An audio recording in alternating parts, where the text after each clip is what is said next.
Hi friends, ಎಲ್ರಿಗೂ ನಮಸ್ತೆ. Welcome back to Deepika lifestyle and blogs. ಎಲ್ಲರೂ ಹೇಗಿದ್ದೀರಾ? ನಾನು ಚೆನ್ನಾಗಿದ್ದೀನಿ. ಐ ಹೋಪ್ ನೀವೆಲ್ಲರೂ ಚೆನ್ನಾಗಿದ್ದೀರಾ ಅಂತ ಅಂದ್ಕೊಂಡಿದ್ದೀನಿ.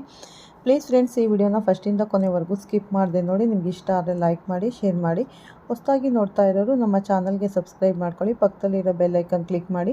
ನಾನು ಹಾಕೋ ಪ್ರತಿಯೊಂದು ವಿಡಿಯೋ ನೋಟಿಫಿಕೇಷನ್ಗೆ ಬರುತ್ತೆ, ತಕ್ಷಣ ನೋಡ್ಬೋದು. ಸ್ನೇಹಿತರೆ, ನಾನಿವಾಗ ತಿಳಿಸ್ಕೊಡ್ತಾ ಇದ್ದೀನಿ ತುಲಾ ರಾಶಿ ಬಗ್ಗೆ. ಬನ್ನಿ ಈ ವಿಡಿಯೋನ ಎಲ್ಲೂ ಸ್ಕಿಪ್ ಮಾಡದೆ ಪೂರ್ತಿಯಾಗಿ ನೋಡಿ ಮತ್ತು ತುಲಾ ರಾಶಿಯ ಸ್ನೇಹಿತರಿಗೆ ಶೇರ್ ಮಾಡೋದನ್ನು ಮರಿಬೇಡಿ ಸ್ನೇಹಿತರೆ. ತುಲಾ ರಾಶಿಯವರೇ ಸ್ನೇಹಿತರೆ, ಜೂನ್ ತಿಂಗಳಲ್ಲಿ ಗುರುಬಲ ಹೋಯಿತು ಅಂತ ಯೋಚನೆ ಮಾಡ್ತಾ ಇದ್ದೀರಾ. ಆದರೆ ನಿಮ್ಮ ಜೀವನದಲ್ಲಿ ಇನ್ನೂ ಒಂದು ಒಳ್ಳೆ ತಿರುವನ್ನು ನೋಡುವಂಥ ಸಮಯ ಬಂದಿದೆ.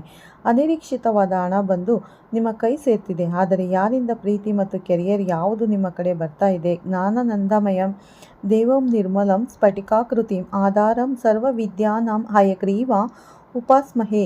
ಸ್ನೇಹಿತರೆ, ಯಾರೆಲ್ಲ ಈ ವಿಡಿಯೋ ನೋಡ್ತಾ ಇದ್ದೀರಾ, ಫಸ್ಟು ನಮ್ಮ ಚಾನಲ್ಗೆ ಸಬ್ಸ್ಕ್ರೈಬ್ ಮಾಡ್ಕೊಳ್ಳಿ. ಪಕ್ಕದಲ್ಲಿರೋ ಬೆಲ್ ಐಕನ್ ಕ್ಲಿಕ್ ಮಾಡಿ ಸ್ನೇಹಿತರೆ. ಓಕೆ, ಈಗ ಜೂನ್ 2026ರಲ್ಲಿ ಗ್ರಹಗಳ ಸ್ಥಾನಮಾನದ ಮೇಲೆ, ದ್ವಾದಶ ರಾಶಿಗಳ ಮೇಲೆ ಏನೆಲ್ಲ ಪ್ರಭಾವ ಬೀರುತ್ತೆ ಅನ್ನೋದನ್ನು ನೋಡೋಣ.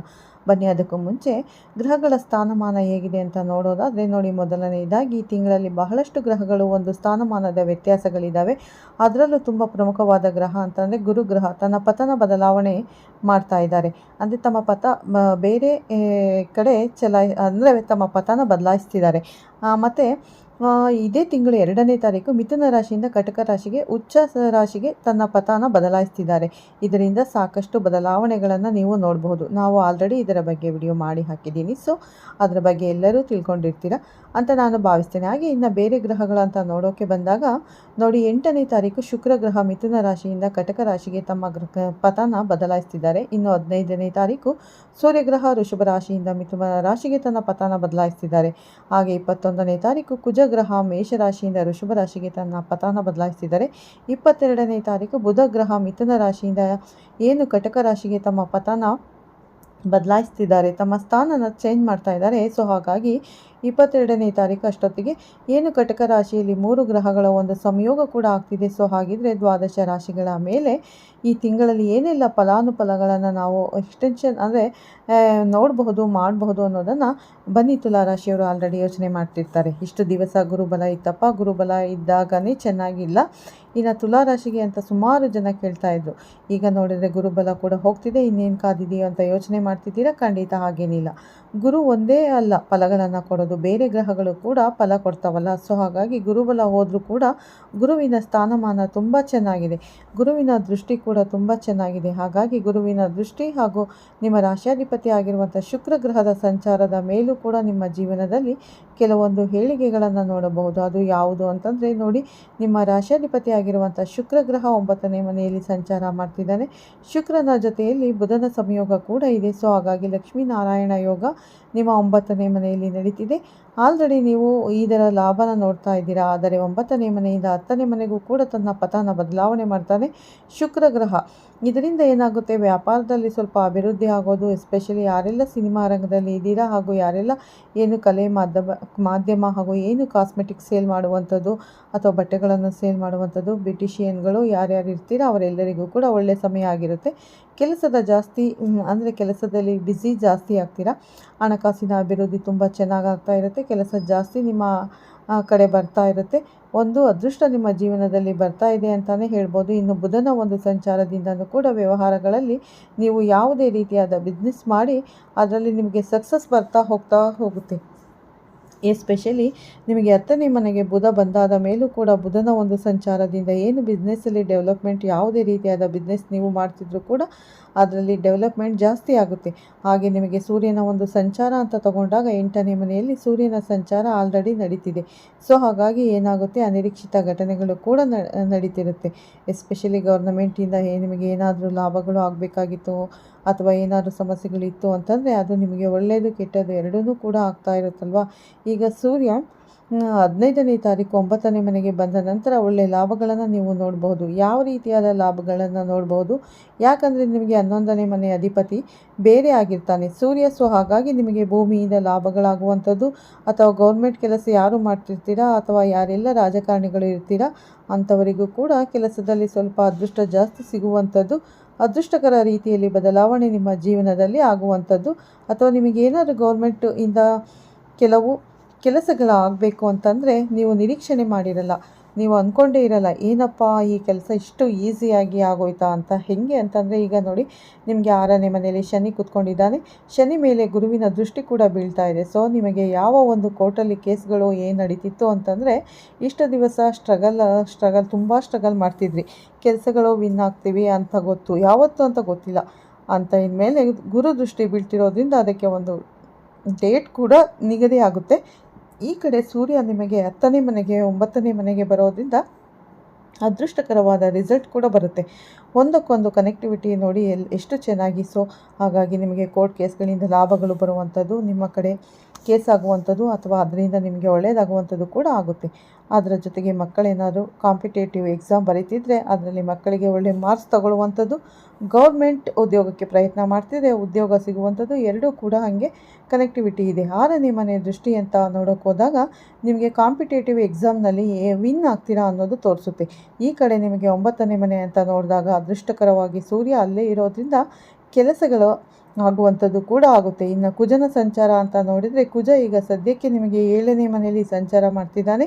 7ನೇ ಮನೆಯಿಂದ ನೇರ ದೃಷ್ಟಿ ಲಗ್ನದ ಮೇಲೆ ಬೀಳ್ತಾ ಇರೋದ್ರಿಂದ ಸ್ವಲ್ಪ ಹತ್ರ ನಿರ್ಧಾರಗಳು ಜಾಸ್ತಿ ತಗೋತೀರಾ. ಹಾಗೆ ಸ್ವಲ್ಪ ಏನಂತಾರೆ, ಸ್ವಲ್ಪ ಕೋಪ ಜಾಸ್ತಿ ಆಗ್ತಾ ಇರುತ್ತೆ. ಅದಕ್ಕೆ ಬುಧ ಕುಜ ನಿಮಗೆ 7ನೇ ಮನೆಯಿಂದ 8ನೇ ಮನೆಗೆ ಸಂಚಾರ ಮಾಡಿದ ಮೇಲೆ ಸ್ವಲ್ಪ ವಾಹನ ಚಲಾವಣೆ ಮಾಡಬೇಕಾದ್ರೆ ಕೇರ್ಫುಲ್ ಆಗಿರಬೇಕು. ಈಗ ಹೊಸದಾಗಿ ಏನಾದರೂ ಟೈಮ್ ಇದೆ, ರಜೆ ಇದೆ, ಕಾರ್ ಕಲಿತೀವಿ ಅಥವಾ 2 ವೀಲರ್ ಕಲಿತೀವಿ ಅಂತ ಹೋದರೆ ಎದ್ದು ಬಿದ್ದು ಏಟ್ ಮಾಡ್ಕೊಳ್ಳೋ ಚಾನ್ಸಸ್ ಜಾಸ್ತಿ ಇರುತ್ತೆ.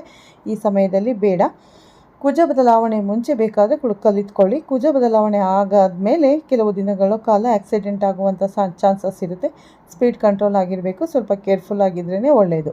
ಇನ್ನು ನಿಮಗೆ ರಾಹುವಿನ ಸಂಚಾರ ಅಂದರೆ 5ನೇ ಮನೆಯಲ್ಲಿ ಇದ್ದಾನೆ. ಇಷ್ಟು ದಿವಸ ಗುರುವಿನ ದೃಷ್ಟಿ ಇತ್ತು, ಇವಾಗ ಏನಂತಂದರೆ ಮಕ್ಕಳ ವರ್ತನೆಯಲ್ಲಿ ಸ್ವಲ್ಪ ವ್ಯತ್ಯಾಸ ಆಗೋದು ಅಥವಾ ಆರೋಗ್ಯದಲ್ಲಿ ಸ್ವಲ್ಪ ಏರುಪೇರು ಆಗುವಂಥ ಚಾನ್ಸಸ್ ಇರುತ್ತೆ, ಅಥವಾ ಪ್ರೇಮಿಗಳ ಮಧ್ಯದಲ್ಲಿ ಸ್ವಲ್ಪ ಭಿನ್ನಾಭಿಪ್ರಾಯ ಬರುವಂಥದ್ದು, ಸಣ್ಣ ಪುಟ್ಟ ಜಗಳಗಳು ಕೂಡ ಆಗ್ತಾ ಇರುತ್ತೆ. ಹಾಗಾಗಿ ನೀವೇ ಸ್ವಲ್ಪ ಕೇರ್ಫುಲ್ ಆಗಿರಿ, ಮಾತನ್ನು ಕಂಟ್ರೋಲಲ್ಲಿ ಇಟ್ಕೊಳ್ಳಿ. ನೀವೆಷ್ಟು ಪ್ರೀತಿ ವಿಶ್ವಾಸದಿಂದ ಇರ್ತೀರೋ ನಿಮ್ಮ ಎದುರುಗಡೆ ವ್ಯಕ್ತಿಯಿಂದನೂ ಕೂಡ ಅಷ್ಟೇ ಪ್ರೀತಿ ವಿಶ್ವಾಸದ ನಿರೀಕ್ಷೆ ಮಾಡಬಹುದು. ಇನ್ನು ಗುರುವಿನ ದೃಷ್ಟಿ 4ನೇ ಮನೆ ಮೇಲೆ ಬೀಳ್ತಿರೋದ್ರಿಂದ ನಿಮಗೆ ಕುಜನೂ ಕೂಡ 7ನೇ ಮನೆ ಮೇಲೆ ಇರೋದ್ರಿಂದ 7ನೇ ಮನೆಯಲ್ಲಿ ಇರೋದ್ರಿಂದ ಭೂಮಿಯಿಂದ ನಿಮಗೆ ಲಾಭಗಳಾಗುತ್ತೆ. ನೀವೇನಾದರೂ ರಿಯಲ್ ಎಸ್ಟೇಟ್ ಬಿಸ್ನೆಸ್ ಮಾಡ್ತಾಯಿದ್ರೆ ಅದರಲ್ಲಿ ನಿಮಗೆ ಒಳ್ಳೆಯ ಲಾಭಗಳನ್ನು ಖಂಡಿತವಾಗ್ಲೂ ನೋಡಬಹುದು. ಅಥವಾ ಭೂಮಿ ತೊಗೋಬೇಕು, ತುಂಬ ದಿವಸಗಳಿಂದ ಮನೆ ಹುಡುಕಾಟ ಮಾಡ್ತಾ ಇದ್ದೀವಿ, ಅಥವಾ ಯಾವುದೋ ಜಾಗ ತೊಗೋಬೇಕು ಅಂದ್ಕೊಂಡಿದ್ದೀವಿ, ಅಥವಾ ಯಾವುದೋ ಭೂಮಿ ತೊಗೋಬೇಕು ಅಂದ್ಕೊಂಡಿದ್ದೀವಿ ಅಂದರೆ ಒಳ್ಳೆಯ ಸಮಯ ಬಂದಿದೆ. ಈ ಸಮಯದಲ್ಲಿ ಪ್ರಯತ್ನ ಪಡಿ, ಖಂಡಿತವಾಗ್ಲೂ ನಿಮಗೆ ಒಳ್ಳೆಯದಾಗುತ್ತೆ. ಅಥವಾ ಒಳ್ಳೆಯ ರೀತಿಯಾದ ಮನೆಗಳು ನಿಮಗೆ ಸಿಗುವಂಥದ್ದು ಕೂಡ ಆಗುತ್ತೆ. ಇನ್ನು 2ನೇ ಮನೆ ಮೇಲೆ ಗುರು ದೃಷ್ಟಿ ಬಂದಿರೋದ್ರಿಂದ ಹಣಕಾಸಿನ ಅಭಿವೃದ್ಧಿ ಆಗುತ್ತೆ. ಒಂದಲ್ಲ ಒಂದು ರೀತಿಯಲ್ಲಿ ಹಣ ಸೇವಿಂಗ್ಸ್ ಮಾಡೋದು ಅಥವಾ ಒಂದಲ್ಲ ಒಂದು ರೀತಿಯಲ್ಲಿ ಹಣ ಹರಿದು ಬರುವಂಥ ಸಾಧ್ಯತೆಗಳು ಕೂಡ ಜಾಸ್ತಿ ಇದೆ. ಸೊ ಹಾಗಾಗಿ ಈ ಸಮಯನ ನೀವು ಸದುಪಯೋಗ ಪಡಿಸಿಕೊಳ್ಳಿ, ಒಳ್ಳೊಳ್ಳೆ ಕೆಲಸಗಳನ್ನು ಮಾಡಿಕೊಳ್ಳಿ, ಖಂಡಿತವಾಗ್ಲೂ ಒಳ್ಳೆಯ ಲಾಭನ ನೋಡಬಹುದು. ಗುರು ನಿಮಗೆ 10ನೇ ಮನೆ ಕೂತ್ಕೊಂಡಿರೋದ್ರಿಂದ ಏನಾಗುತ್ತೆ, ಅದರ ಉಚ್ಚ ಸ್ಥಾನದಲ್ಲೇ ಕೂತ್ಕೊಂಡಿದ್ದಾನೆ. ಸ್ವಲ್ಪ ಕೆಲಸದಲ್ಲಿ ಕಠಿಣ ಪರಿಶ್ರಮ ಪಟ್ಟರೆ ಮಾತ್ರ ಉತ್ತಮವಾದ ಫಲಗಳನ್ನು ಖಂಡಿತ ನೀವು ನಿರೀಕ್ಷೆ ಮಾಡಬಹುದು. ಇದೇ 10ನೇ ತಾರೀಕು ಅಂದರೆ 10ನೇ ಮನೆಗೆ ಮತ್ತೆ ಬುಧ ಶುಕ್ರರ ಒಂದು ಸಂಚಾರವೂ ಕೂಡ ಆಗುತ್ತೆ. ಹಾಗೂ ಕೂಡ ನಿಮಗೆ ಹಣಕಾಸಿನ ಅಭಿವೃದ್ಧಿ ಅಥವಾ ಕೆಲಸದ ಅವಕಾಶಗಳು ನಿಮ್ಮನ್ನು ಹುಡ್ಕೊಂಡು ಬರುತ್ತೆ. ಇನ್ನು 11ನೇ ಮನೆಯಲ್ಲಿ ಕೇತುವಿನ ಸಂಚಾರ ಇರೋದ್ರಿಂದ ಸ್ಪಿರಿಚುವಲ್ ಟ್ರಾವೆಲ್ ಜಾಸ್ತಿ ಮಾಡ್ತೀರಾ. ಆದರೆ ಏನಾದರೂ ಲಾಭ ಬರುವಂಥ ಸಮಯದಲ್ಲಿ ನಿಮಗೆ ನಿಮ್ಮ ನಿರೀಕ್ಷೆಗೆ ತಕ್ಕಂಥ ಹಣ ಬರೋದಿಲ್ಲ. ನೀವು ಒಂದು 10,000 ನಿರೀಕ್ಷೆ ಮಾಡಿದ್ರೆ ಒಂದು 8,000 ಬರ್ಬೋದು ಅಷ್ಟೇ. ಈ ರೀತಿ ಕೂಡ ಆಗ್ತಾ ಇರುತ್ತೆ. ಆದರೆ ಟ್ರಾವೆಲ್ ಜಾಸ್ತಿ ಮಾಡ್ತೀರಾ, ನೀವು ಅಂದ್ಕೊಳ್ಳುವಂಥ ಎಲ್ಲ ದೇವಸ್ಥಾನಗಳಿಗೆ ಹೋಗಿ ಬರುವಂಥದ್ದು ಅಥವಾ ಏನೆಲ್ಲ ವ್ರತ ಪೂಜೆಗಳು ಮಾಡಬೇಕು ಅಂದ್ಕೊಂಡಿದ್ರೆ ಅದೆಲ್ಲನೂ ಕೂಡ ಮಾಡೋದಕ್ಕೆ ಒಳ್ಳೆಯ ಸಮಯ ಇದಾಗಿದೆ. ಇನ್ನು ವಿದ್ಯಾರ್ಥಿಗಳಿಗೂ ಕೂಡ ಎಜುಕೇಷನ್ ಅಂತ ನೋಡೋಕೆ ಬಂದಾಗ ಮನೇಲಿ ಗುರು ಇದ್ದಾನೆ. ಗುರು ದೃಷ್ಟಿ ತುಂಬ ಇವರಿಗೆ 4ನೇ ಮನೆ ಮೇಲೆ ಬಿದ್ದಿರೋದ್ರಿಂದ ಖಂಡಿತ ಎಜುಕೇಷನಲ್ಲಿ ಬಹಳಷ್ಟು ಮುಂದುವರಿತೀರಾ. ಸ್ವಲ್ಪ ಪ್ರಯತ್ನ ಪಟ್ಟು ಹೋದಿದ್ರೆ ಕೂಡ ನಿಮಗೆ ತಲೆಗಂಟುತ್ತೆ, ಕಾಂಪಿಟೇಟಿವ್ ಎಕ್ಸಾಮ್ ಬರೀಬಹುದು ಅಂತ ಹೇಳ್ತಿದ್ದೀನಿ. ಖಂಡಿತವಾಗ್ಲೂ ವಿದ್ಯಾರ್ಥಿಗಳಿಗೆ ಒಳ್ಳೆಯ ಸಮಯನೇ. ಇನ್ನು ರೈತರಿಗೆ ಅಂತ ತಗೊಂಡಾಗ ರೈತರಿಗೂ ಕೂಡ ಅಷ್ಟೇ. ಯಾಕಂದರೆ 10ನೇ ಮನೆಯಲ್ಲಿ ಗುರು ಇದ್ದಾನಲ್ಲ, ಉಚ್ಚ ಸ್ಥಾನದಲ್ಲಿ ಕೂತ್ಕೊಂಡಿದ್ದಾನಲ್ವ, ಹಾಗಾಗಿ ನಿಮಗೆ ಉತ್ತಮವಾದ ಬೆಳೆ ಬರೋದಕ್ಕೆ ಅಥವಾ ಒಳ್ಳೊಳ್ಳೆ ಅವಕಾಶಗಳು ಕೂಡಿ ಬರೋದಕ್ಕೆ ಕೂಡ ಒಳ್ಳೆಯ ಅವಕಾಶಗಳಿಗೆ. ಸೊ ಹಾಗಾಗಿ ರೈತರಿಗೂ ತುಂಬ ಉತ್ತಮ ಸಮಯ ಆಗಿರುತ್ತೆ. ಇನ್ನು ಪರಿಹಾರವಾಗಿ ಏನು ಮಾಡಬೇಕು, ಸಣ್ಣ ಪುಟ್ಟ ಮಿಸ್ಟೇಕ್ ಏನು ನೆಗೆಟಿವಿಟಿ ಇದೆ ಅದಕ್ಕೆ ಏನು ಪರಿಹಾರ ಮಾಡ್ಕೋಬೇಕು ಅಂತ ನೋಡಿದರೆ, ನೀವು ಫಸ್ಟ್ ಮೊದಲನೇದಾಗಿ ಕುಜನ ಒಂದು ಸಂಬಂಧಪಟ್ಟ ಪರಿಹಾರಗಳನ್ನು ಮಾಡ್ಕೊಳ್ಳಿ. ಅಂದರೆ ಪ್ರತಿ ಮಂಗಳವಾರ ದಿವಸ ಸುಬ್ರಹ್ಮಣ್ಯ ಸ್ವಾಮಿ ದೇವಸ್ಥಾನಕ್ಕೆ ಹೋಗಿ ಸುಬ್ರಹ್ಮಣ್ಯನ ಆರಾಧನೆ ಮಾಡಿ. ಆರಾಧನೆ ಮಾಡ್ಕೊಂಡು ಬನ್ನಿ. ಎಸ್ಪೆಷಲಿ ನಿಮಗೆ ಕುಜನ ಬದಲಾವಣೆ ಆದ ನಂತರ ಪ್ರತಿ ಮಂಗಳವಾರ ದಿವಸ ತೊಗರಿಬೇಳೆನ ಸ್ವಲ್ಪ ದಾನ ಮಾಡಿಬಿಟ್ಟು ಬನ್ನಿ. ಕುಜ ಮತ್ತು ನಿಮಗೆ 9ನೇ ಮನೆಗೆ ಹೋಗೋವರೆಗೂ ಕೂಡ ಈ ಕೆಲಸ ಮಾಡ್ತಾಯಿದ್ರೆ ಏನಿದೆ ಆಕ್ಸಿಡೆಂಟ್ಗಳು ಆಗುವಂಥ ಚಾನ್ಸಸ್ ಇದೆ ಅಂತ ಹೇಳಿದರೆ ಅದು ಸ್ವಲ್ಪ ಕಮ್ಮಿ ಆಗುತ್ತೆ. ನಿಮಗೆ ಧನಸ್ಥಾನಾಧಿಪತಿ ಆಗಿರೋದ್ರಿಂದ 8ನೇ ಮನೆಯ ನಿರೀಕ್ಷಿತ ಘಟನೆಗಳನ್ನು ನಡೆಯೋದನ್ನು ಪಾಸಿಟಿವ್ ಆಗಿ ಕೊಡ್ತಾ ಹೋಗ್ತಾನೆ. ಇನ್ನು ಶುಕ್ರನ ಒಂದು ಸಂಚಾರ ಅಂತ ನೋಡೋಕೆ ಬಂದಾಗ ನಿಮ್ಮ ರಾಶಿ ಅಧಿಪತಿನೇ ಆಗಿರೋದ್ರಿಂದ ಪ್ರತಿದಿನ ನೀವು ಲಕ್ಷ್ಮೀ ಸಹಸ್ರನಾಮ ಕೇಳೋದು ಅಥವಾ ಲಕ್ಷ್ಮೀ ಅಷ್ಟೋತ್ತರ ಕೇಳುವಂಥದ್ದು, ಇದನ್ನು ನಿಮ್ಮ ಲೈಫ್ ಟೈಮ್ ಮಾಡ್ಕೊಂಡು ಬನ್ನಿ. ಖಂಡಿತವಾಗ್ಲೂ ಎಲ್ಲ ಕೆಲಸದಲ್ಲೂ ನಿಮಗೆ ಸಕ್ಸಸ್ ಸಿಗುತ್ತೆ. ನೋಡಿದ್ರಲ್ಲ ದ್ವಾದಶ ರಾಶಿಗಳ ಫಲಾನುಫಲ ಅಂದರೆ ತುಲಾ ರಾಶಿ ಬಗ್ಗೆ ಹೇಗಿದೆ ಅನ್ನೋದನ್ನು ತಿಳಿಸ್ಕೊಟ್ಟಿದ್ದೀನಿ. ಈ ವಿಡಿಯೋ ಇಷ್ಟ ಆಗಿದೆ ಲೈಕ್ ಮಾಡಿ. ಇದು ನಿಮ್ಮ ದಶಾಭುಕ್ತಿ ಮೇಲೆ ಎಲ್ಲನೂ ಕೂಡ ನಿರ್ಧಾರ ಆಗುತ್ತೆ. ಕೆಲವರಿಗೆ ಗೌರ್ಮೆಂಟ್ ಕೆಲಸಗಳು ಸಿಗುವಂಥ ಅವಕಾಶ ಇದೆ ಅಂತ ಹೇಳಿದ್ದೀನಿ. ಆದರೆ ನಿಮ್ಮ ಜಾತಕದಲ್ಲಿ ಫಲಗಳು ಇದೆಯಾ ಅಂತ ನೋಡಿಕೊಂಡು ನೀವು ಟ್ರೈ ಮಾಡಿ, ಖಂಡಿತ ಒಳ್ಳೆಯದಾಗುತ್ತೆ. ಈ ವಿಡಿಯೋನ ಇಲ್ಲೇ ಮುಗಿಸ್ತೀನಿ. ಮತ್ತೆ ಸಿಗ್ತೀನಿ ನಿಮಗೆ ಉತ್ತಮ ರಾಶಿ ಭವಿಷ್ಯದವರಿಗೆ. ಅಲ್ಲಿವರೆಗೂ ತಮ್ಮೆಲ್ಲರಿಗೂ ಧನ್ಯವಾದಗಳು ಸ್ನೇಹಿತರೆ. ಎಲ್ಲರಿಗೂ ಒಳ್ಳೆಯದಾಗಲಿ ಅಂತ ನಾನು ಕೂಡ ಪ್ರಾರ್ಥನೆ ಮಾಡ್ತೀನಿ.